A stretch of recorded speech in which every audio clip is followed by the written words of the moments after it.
नमस्कार, आप देख रहे हैं न्यूज़ वन इंडिया। मैं हूं आपके साथ सृष्टि पांडे। देश में लगातार पैर पसार रहा कोरोना। देश में कोरोना मरीजों की संख्या बढ़कर 1,12,359 हो चुकी है। देश में कोरोना के एक्टिव केसेस 63,624 हैं और अब तक 45,299 मरीज ठीक हो चुके हैं। देश में कोरोना से अब तक 3,435 लोगों की मौत हुई है।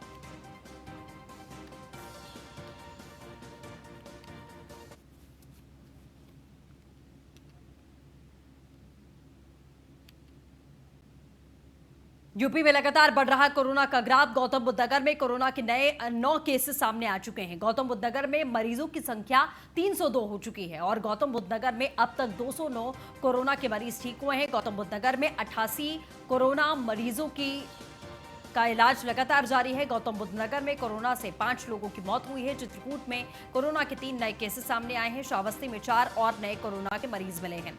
श्रावस्ती में एक्टिव केसेस की संख्या 22 हुई है। फतेहपुर में कोरोना के 5 नए केसेस हैं। फतेहपुर में एक्टिव मरीज 25 हैं और अब तक 4 लोग ठीक हुए हैं।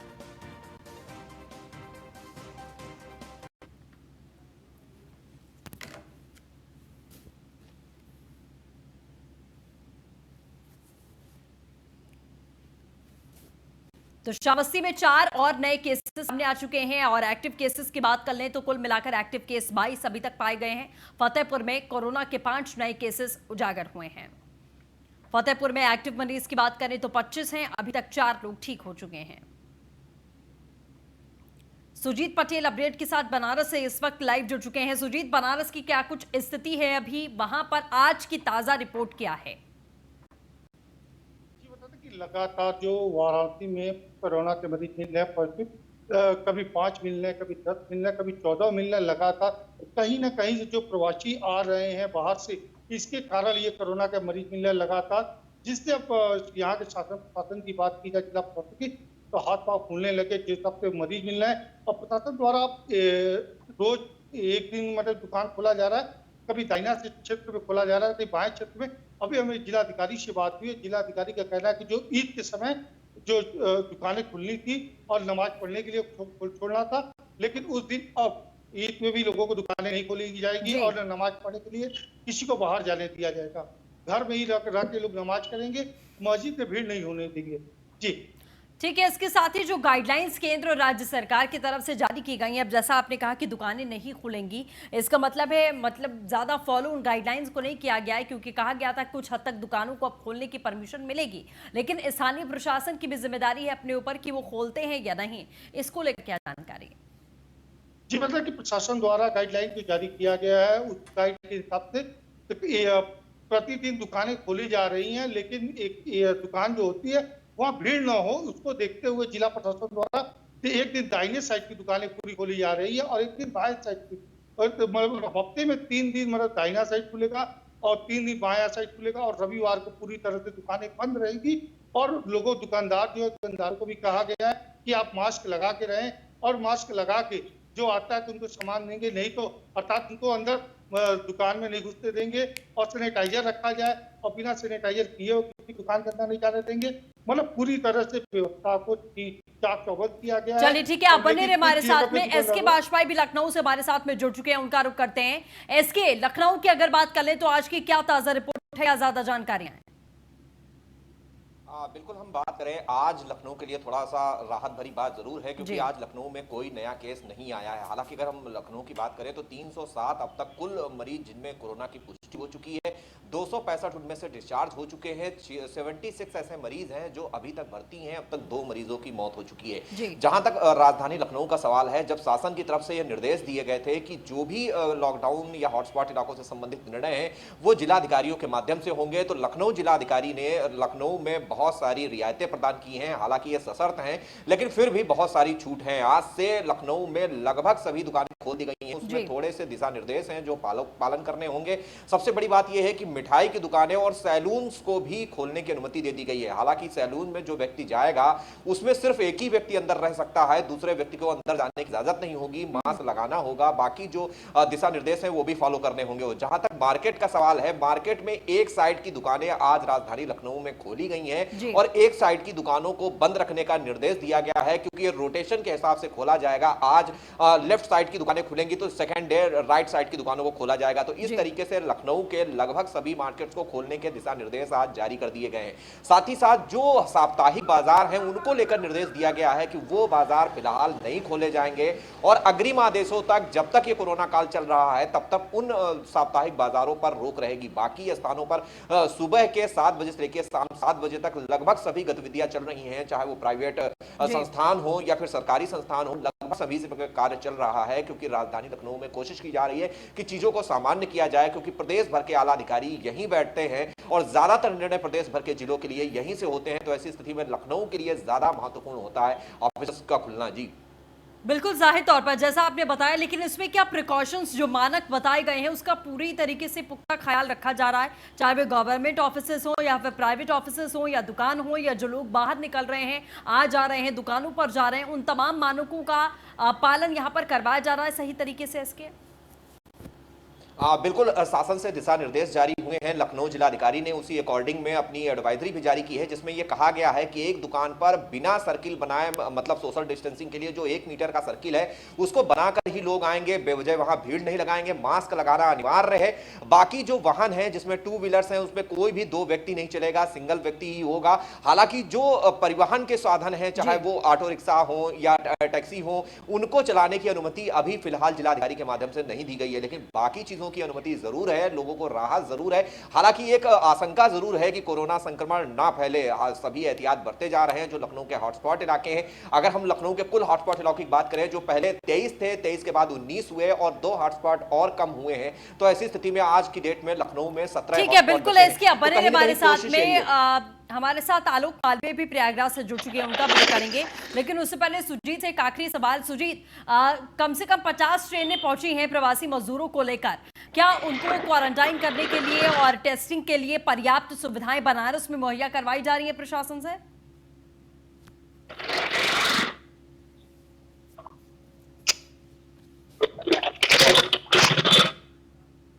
कराया जा रहा है। वाराणसी में 3 हॉस्पिटल को लिया गया है, एक बीएचयू है, एक एसआई हॉस्पिटल है और एक दीनदयाल हॉस्पिटल है। उस जगह पे ले आकर उनको कराया जा रहा है। उसके बाद उनकी जांच आ रही लगातार। उस जांच के बाद तो उनको थोड़ा देर बात करें तो इस समय 123 पॉजिटिव कोरोना के मरीज है वाराणसी में, और लगातार और मरीजों की छुट्टी हो रही है, लगातार बढ़ोतरी हो रही है। जो बाहर से मजदूर आ रहे हैं उनसे ही मरीज बढ़ रहे हैं इस तरह। जी ठीक है, चलिए सुजीत, हमारे साथ जुड़ने के लिए, तमाम जानकारियों के लिए आपका बहुत बहुत शुक्रिया। प्रयागराज से आलोक हमारे साथ में जुड़ चुके हैं। आलोक, प्रयागराज की बात करें, आज की रिपोर्ट क्या है प्रयागराज में? देखिए, आपकी रिपोर्ट तो अभी नहीं आई है, लेकिन कल 9 लोग, उसके पहले 2 दिन 4 लोगों की कोरोना रिपोर्ट पॉजिटिव आने से पूरा जो प्रयागराज है उसमें खत्म हुआ है। हालांकि प्रयागराज में 3 मार्केट सिस्टी खुली है, जैसा कि मैंने बताया, और ट्रायल बेस पे ये मार्केट चल रही है। हम इस समय बांस मंडी में है और बांस मंडी की पूरी मार्केट को खोलने का प्रशासन ने आदेश दिया है, टिम्बर मार्केट को खोला जाए।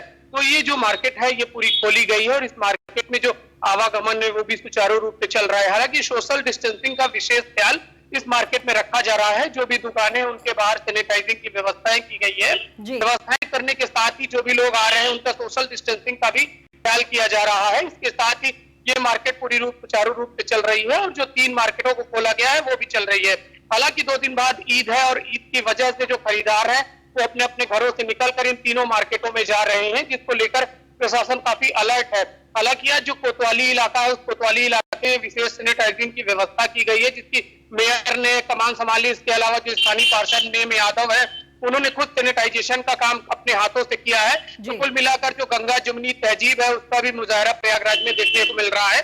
लोग एक दूसरे की मदद कर रहे हैं और करने के साथ ही जो कोरोना की महामारी इससे लड़ने का प्रयास एक साथ कर रहे हैं सामूहिक रूप से। जी सृष्टि। ठीक है, चलिए आप बने रहे हमारे साथ में। आलोक, लखनऊ का रुख करते हैं, इसके बने लगातार हमारे साथ में। इसके अगर मजदूरों की बात कर ले तो जो लगातार हजारों की संख्या में मजदूर बॉर्डर पर थे, अभी क्या वो छटते हुए नजर आ रहे हैं, क्या अपने गंतव्यों तक पहुंच रहे हैं? क्योंकि नोएडा, गाजियाबाद में कम से कम सैकड़ों की संख्या में बसें लगाई गई थी, जो तस्वीरें भी हमने देखी हैं। तो क्या वो माहौल अब थोड़ा सा कम पड़ता हुआ, थोड़ा स्मूथ होता हुआ नजर आ रहा है या नहीं? बिल्कुल, अगर हम राजधानी लखनऊ की बात करें तो लखनऊ के बॉर्डर्स पर अब पूरी तरीके से प्रशासन ने चौकसी बढ़ा दी है, क्योंकि जो भी असुरक्षित तरीके से उत्तर प्रदेश के लोग राजधानी लखनऊ से होकर गुजर रहे थे, चाहे वो किसी भी जिले जा रहे हो, उनको रोका जा रहा था। शुरुआत के 2 दिन तक जरूर समस्या हुई थी, जब राजधानी लखनऊ के 2 जो हाईवे है, चाहे वाराणसी लखनऊ रहा हो या प्रयागराज लखनऊ रहा हो, उसके अलावा लखनऊ कानपुर जो हाईवे था उस पर लंबा जाम लगा था, क्योंकि प्रशासन सघन चेकिंग अभियान चला रहा था। जो भी ऐसे वाहन थे, चाहे वो ट्रक हो, कंटेनर हो या फिर निर्माण सामग्री से जुड़े हुए वाहन जो कहीं ना कहीं छुप छुपाकर मजदूरों को ला रहे थे, कामगारों को बाहर से ला रहे थे, उन पर पूरी तरीके से रोक लग चुकी है। तो ऐसी स्थिति में पिछले 2 दिनों से ऐसी कोई भी सूचना राजधानी लखनऊ के आसपास के बॉर्डर क्षेत्रों से नहीं आई है, क्योंकि अब लखनऊ के साथ साथ ही जो आसपास के जिले हैं, जो यहाँ के आने के रास्ते हैं, चाहे वो रायबरेली हो, चाहे वो कानपुर हो या फिर जो आसपास के फैजाबाद जिले हो, जहां से यहाँ पर आने के साधन है, वहां तक अब पूरी तरीके से चौकसी बरती जा रही है। कोशिश यही है कि जो भी प्रवासी बाहर से आ रहे हैं उनको सुरक्षित वाहनों के जरिए ही उनके गंतव्य स्थान तक पहुंचाया जाए, क्योंकि शासन ने निर्देश दिए हैं कि जो भी प्रवासी कहीं पर भी जिला प्रशासन को मिलता है, चाहे वो किसी भी जिले में मिले,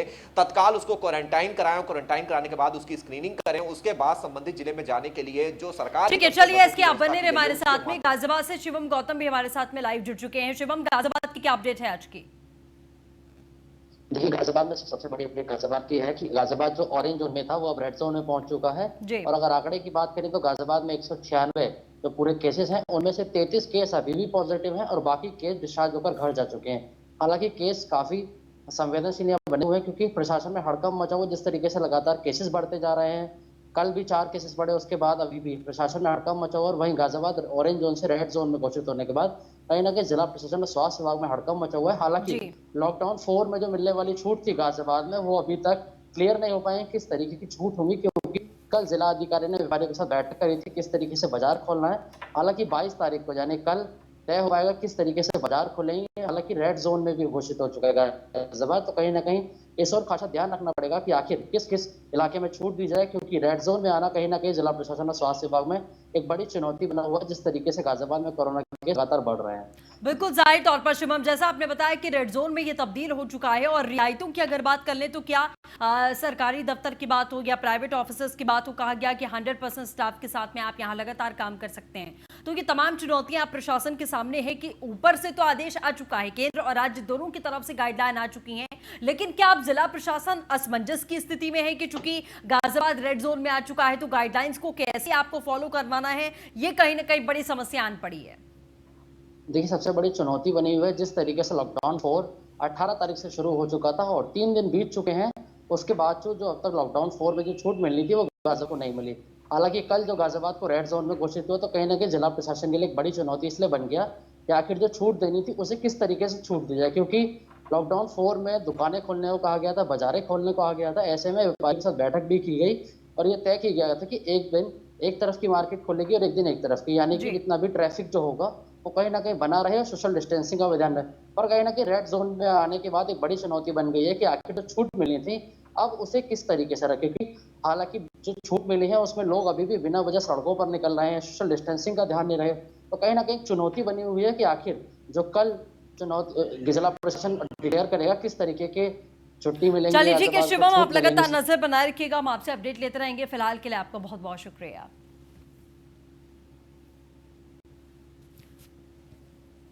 तो बाराबंकी से शिवम जायसवाल हमारे साथ में जुड़ चुके हैं। शिवम, क्या अपडेट है? बाराबंकी में लगातार केसेस सामने बढ़ रहे थे, सामने आए थे, अभी आज की मौजूदा अपडेट क्या है? किस तरीके से प्रशासन डील कर रहा है? देखिए दृष्टि, सबसे पहले मैं आपको बता दूं, अभी जो ताजा हालात हैं वो अभी जो आंकड़ों की अगर बात की जाए तो अभी केस है बाराबंकी में वो 121 है। अभी सीएम बाराबंकी ने सुबह भी ये जानकारी दी है कि अभी 122 थे, लेकिन एक की रिपोर्ट जो है वो दूसरे जगह का शव था, इसलिए उसको जो है बताया गया कि वो दूसरी जगह था, इसलिए मिलाकर अभी जो अभी पूरे जो केस है वो 121 है। और मैं आपको बता दूं ये जो इसमें से 95 केस जो है वो कल इकट्ठे हुए थे, लेकिन इस बात को जो जिला प्रशासन था वो लगातार छुपाने का प्रयास कर रहा था। देर रात में 10 बजे करीब ये जानकारी सीएम बाराबंकी द्वारा दी गई कि 95 जो मरीज हैं वो यहाँ पर पॉजिटिव पाए गए हैं। इन लोगों की रिपोर्ट यहाँ पर जो है बीरबल साहनी संस्थान ने जारी की थी। कल लिस्ट कल दोपहर में ही जारी हो गई, लेकिन जिला प्रशासन जो बाराबंकी जिला प्रशासन है वो लगातार इस बात को छुपाता रहा और अपने जिम्मेदारी से बचता रहा, उसने जानकारी नहीं दी। न्यूज वन इंडिया लगातार डीएम बाराबंकी को फोन करके ये जानकारी चाह रहा था, लेकिन लगातार यहाँ पर DM Barabanki news one India का ही नहीं, ये आम पब्लिक का यहाँ भी आरोप है कि लगातार वो जो है वो कल फोन नहीं उठा रहे थे। और अगर आप बात आंकड़े की कर ली जाए तो कुल एक्टिव केस यहाँ पर 122 बचे हुए हैं। जी ठीक है, अब जो मजदूरों की बात कर लें, जो मजदूर बाहर से आ रहे हैं, कहीं ना कहीं संक्रमण उनकी वजह से और ज्यादा बढ़ता जा रहा है, तो क्या क्वारंटाइन करने की बात कर लें या टेस्टिंग करने की बात कर लें, इसमें किसी प्रकार की कोई लापरवाही हो रही है? लापरवाही की बात की जाए तो ये किसी से छुपा नहीं है। लगातार चाहे भी जिले की बात की जाए वहाँ पर लापरवाही उजागर हो रही है। अगर बात बाराबंकी की जाए तो यहाँ भी जो है एक जिले के अधिकारी जो जिले का मजिस्ट्रेट होता है, जो जिलाधिकारी होता है, वही अगर फोन नहीं उठाता है, मतलब अगर कोई जानकारी चाहेगा तो जिलाधिकारी से ही उसको उम्मीद रहती है कि अगर हम फोन मिलाएंगे तो वो फोन उठाएंगे। लगातार यहाँ पर वो फोन भी नहीं उठा रहे हैं। और अगर लापरवाही की बात, चलिए ठीक है शुभम, ये कहीं ना कहीं अपनी जिम्मेदारियों से थोड़ा हटने की जो तस्वीर है यहाँ पर बाराबंकी में देखने को मिल रही है। हमारे साथ में पुष्कर प्रवीण भी जुड़ चुके हैं, पटना से इस वक्त लाइव हैं। पुष्कर, पटना में भी लगातार केसेस में इजाफा हुआ है, आप लगातार अपडेट देते रहे हैं, आज की मौजूदा रिपोर्ट क्या है? क्या आज भी केसेस वहां पर बढ़े हैं? आज जो केसेस बढ़े हैं, एक्चुअल में बिहार में जो केसेस या बढ़ रहे हैं वो हम देख रहे हैं बाहर से आए हुए लोगों से बढ़ रहे हैं। ये लगातार ये देखने की चीज है। और टोटल केस जो अभी तक बिहार में आ चुका है वो लगभग 1900 केसेस आ चुके हैं, जिसमें आज जो इजाफा हुआ है 128 केसेस का इजाफा सिर्फ आज हुआ है बिहार में। और रिकवरी रेट जो कहा जाएगा वो बिहार में थोड़ा अच्छा माना जाएगा, क्योंकि अभी तक ठीक है पुष्कर, जैसा आपने बताया कि 100 से ऊपर आंकड़ा एक ही दिन में आ चुका है, मतलब जो प्रवासी मजदूर हैं, जो बाहर से मजदूर आ रहे हैं, उनसे कहीं ना कहीं ये संक्रमण और ज्यादा फैल रहा है। इसका मतलब ये है कि उन्हें क्वारंटाइन करने और उनकी टेस्टिंग करने में प्रशासन स्थानीय फेल दिखाई दे रहा है।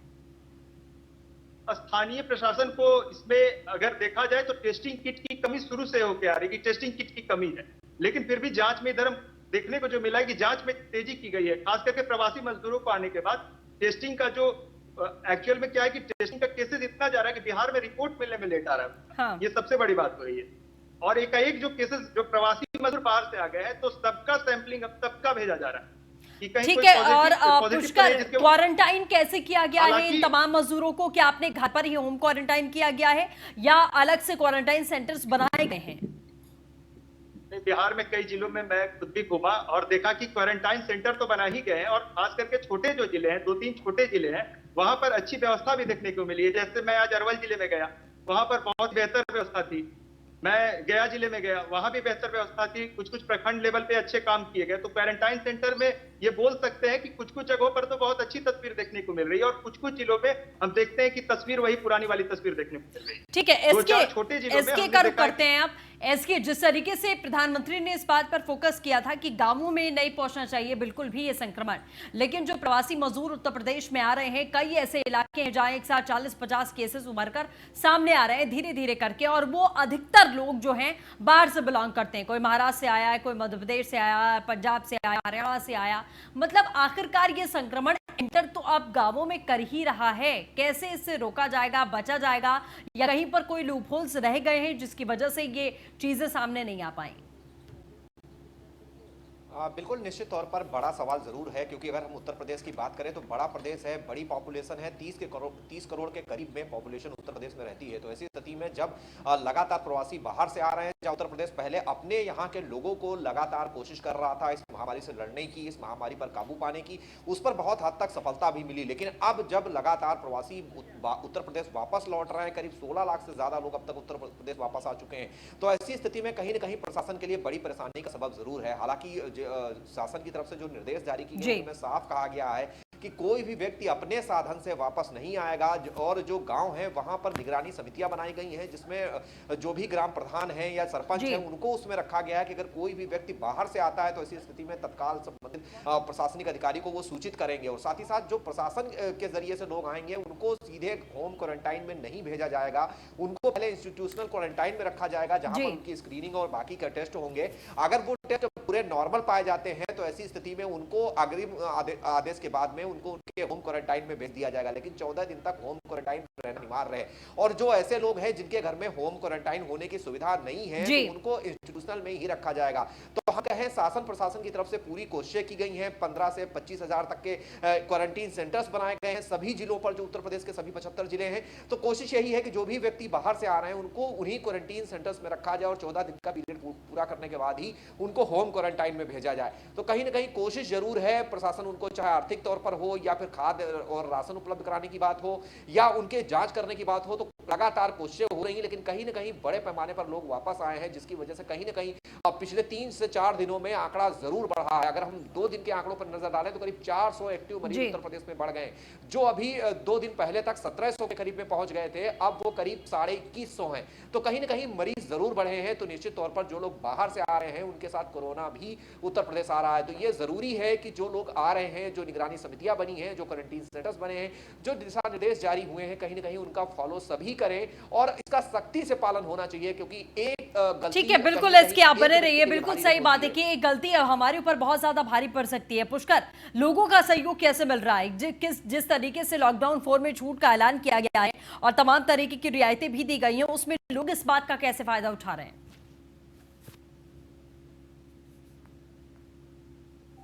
बताना चाह रहा था, बिहार में अभी बिहार में प्रधान सचिव संजय कुमार, उनका ट्रांसफर कर दिया गया। ये एक जानकारी भी आपको मैं साझा करना चाहूंगा, क्योंकि बीच कोरोना के बीच में हेल्थ डिपार्टमेंट के वो भी प्रिंसिपल सेक्रेटरी का ट्रांसफर किया जाना, ये भी बहुत बड़ी बात होती है। संजय कुमार का ट्रांसफर किया गया प्रधान सचिव स्वास्थ्य विभाग के जी। अब रही बात आपने जो पूछा लोगों का सहयोग, हम अब देख रहे हैं जब से लॉकडाउन 4 आया है, रोड पर ये देखने को मिला है। मैं खुद भी रोड पर गया, 2-4 जिलों में भी मैं घुमा, तो मैंने यही देखा कि रोड पर भीड़ ज्यादा हो गई है। लोग सहयोग नहीं दे रहे हैं, मतलब दुकानों में भीड़ है, लोग इस खतरे से अनजान है। और पास में क्वारंटाइन सेंटर भी बना हुआ है बहुत से जगहों पर, उसके बगल में सब्जी मंडी भी है। तो इस तरह का सहयोग लोग जो है वो अब सहयोग नहीं दे रहे हैं। वो एकाएक उन्हें लग रही है कि अब मुझे छूट मिल गया, और लोग इस खतरे को समझ नहीं पा रहे, जो कि बहुत ही आगे चल के एक प्रॉब्लम क्रिएट हो सकता है लोगों को। बिल्कुल जाहिर तौर पर देखिए यही इसी बात का डर रहता है और यही बात होती हुई दिखाई भी दे रही है। सूरज हमारे साथ में जुड़ चुके हैं कानपुर से। सूरज, कानपुर का क्या अपडेट है आज का लेटेस्ट? कोरोना के जो पॉजिटिव मामले हैं वो टोटल संख्या 324 तक पहुंच गई है। आज कोरोना के 4 मरीज एक बार फिर से मिल गए हैं, जिसके बाद आपको बता दें कि 324 मरीजों की कुल संख्या है और 288 लोग ठीक होकर अपने घर पहुंच चुके हैं। तो सबसे बड़ी राहत की खबर यह है कि जिस तरीके से कानपुर में लगातार कोरोना का मामले बढ़ रहे थे, मगर उनमें अब कहीं हद तक नई कमी आई है। तो वहीं एक आज तिलक नगर के नाम से एक नया हॉटस्पॉट भी स्थापित हो सकता है। तो आपको बता दें कि वहीं लॉकडाउन 4 जिस तरीके से चल रहा है तो उसमें कुछ छूटें दी गई हैं, उसको देखते हुए लेकिन कानपुर की सड़कों पर जो बड़ी तादाद में लोग नजर आ रहे हैं वो काफी बड़ी चिंता का सबब बनता जा रहा है। ऐसे में जिस तरह से जिन दुकानों की खुलने से आम जनता का कोई सरोकार नहीं है, वो भी दुकानें लगातार खुल रही हैं। ऐसे में लोग दुकानों पर खड़े होकर बड़ी संख्या में भीड़ लगाकर खड़े रहते हैं, मगर पुलिस जो है जिस तरह से पहले लॉकडाउन में सख्ती का निर्देश जारी कर रही थी, गली गली में जाकर लोगों को भीड़ इकट्ठा न करने की बात कर रही थी, अब ऐसी जो पहल है वो कानपुर में अब कभी नजर आ रही। जी सृष्टि। ठीक है, मतलब सूरज, प्रशासन भी कहीं ना कहीं ये बात हल्के में ले चुका है कि अब चूंकि लॉकडाउन 4 है और बहुत सारी रियायतें मिली हैं, छूट मिली है, तो उसका फायदा खुलकर जनता को उठाने दो और थोड़ा सा आप साइड लाइन हो जाओ। क्या उस तरीके की तस्वीर है? जी बिल्कुल, आपको बता दें कि जिस तरह से कानपुर के विभिन्न चौराहों पर पुलिस टिकट रहती थी और पुलिस तैनात रहती थी, और इस तरीके से जैसे कि एक गाड़ी पर 3-3 लड़के या कुछ लोग अपनी गाड़ियों से फर्जी रूप से घूम रहे हैं, उनको पुलिस पकड़कर उनकी चेकिंग करती थी। मगर इस तरीके का पिछले 2-3 दिनों से इस तरीके का कुछ भी नजारा कानपुर शहर में नहीं देखने को मिल रहा है। तो वहीं जिस तरह से हॉट स्पॉट इलाके हों या ऐसे इलाके जहां पर बड़ी तादाद में लोग घरों से निकल रहे हैं, ऐसे इलाकों में लगातार पुलिस जाकर पैदल मार्च कर रही थी, मगर पिछले कुछ दिनों से इस तरीके की कोई भी पुलिस की तरफ से पहल कानपुर में नजर नहीं आ रही है। बिल्कुल ठीक है, ऐसे जिस तरीके से लोगों के सहयोग की बात हो रही है, प्रशासन की बात हो रही है, जाहिर तौर पर बहुत बड़ा सवाल है कि प्रशासनिक स्तर पर भी अब कहीं ना कहीं ढील देनी शुरू कर दी गई है। आप सभी का हमारे साथ जुड़ने के लिए बहुत बहुत शुक्रिया। इसी के साथ फिलहाल इस बुलेटिन में बस इतना ही। तमाम खबरों के लिए बने रहिए न्यूज़ 1 इंडिया के साथ। नमस्कार।